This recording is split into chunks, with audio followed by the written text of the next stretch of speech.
kalmadan olacaq yetim, ne olar? Əmrahın oğludur, deyir hamı soruşda özündən, sən Allah qurban olun. Kim Əmrahın? İnşallah 30 min. İzzət 2 dəfə doğulub, görürəm. Birinci burnu, sonra da özü. Allah ağzını da aşığım bile ha. Ben sen o başı diyorum. Allah hakkıyla cevap veririm.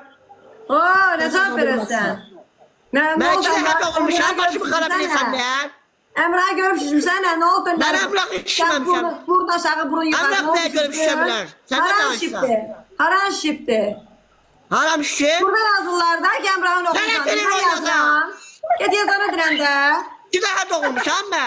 Ne bileyim ben. Burnun yeketli ona göre değiller. Açın etasası bu. Ben kanımı karartma ha. Niye kanın karaldı? Burnun yeketli.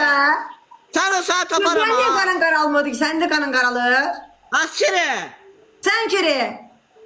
Şu daha doğulmuş. Beldeki kişinin burnu yekalar ne oldu Şu ki? daha doğulmuş Hamza. Beldeki burada kişinin burnu yekalar ne oldu ki? Bunu Kişinin yıka burnu olabilirsen orada. daha yıka olur. Ne olur? Sonra ekran tıklayın. Düz dir ekran tıklayın. Ben de Sen bir keşek gözlerim var. Ben sana döndüm ki keşek gözlerim var. Gözünün rengi var. Özünde şirinsen. Ben dönen demirdim sen. Ne oldu indi? Əsəbləşirsən, ne bilərsən mənə? O iki daha doğulmuş ama kanımı kararsan. Deyirəm ki, burnu yekədir. Özünə qap burnu doğulub.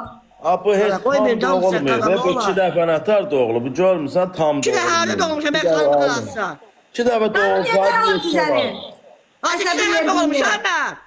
Bilmirəm, yox. Yəqin ki, ola bilər. Boş ver, niyə əsəbləşirsən sən yer Abi bilmirsən 2 belə? dəfə doğulsa yekə olardı. Bir tam doğulmayıb yarım sıxdı. Məsələn.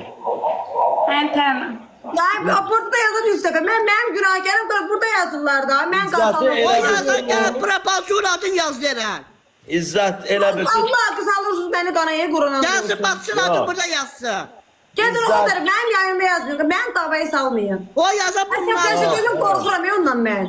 İzzəti elə bil ki, yarı-yarı doğub çöldə birləşdiriblər. Ona Ha, görə sen de ağzını da aşığın biraz. Sana Yox, yaxşı mənada sən öl, narahat olma qardaşım. Yaxşı Ama mənada. geçen Kardeş gözler kardeşini var. yediğin sana ne bırak. Ama şirindi canı yanmış. Çox şirin. Sana ekran tıklıyor. Yandan kartalıq şir canı yanmış. Sana iki katı nasıl şey burada ekran Vaad tıklıyor. verəm Allah'ım, burnu yetdi tamam oxşur ya yox. Ne əsəbləşdirmə, xahiş edirəm. Yaxşı. Tamam 210.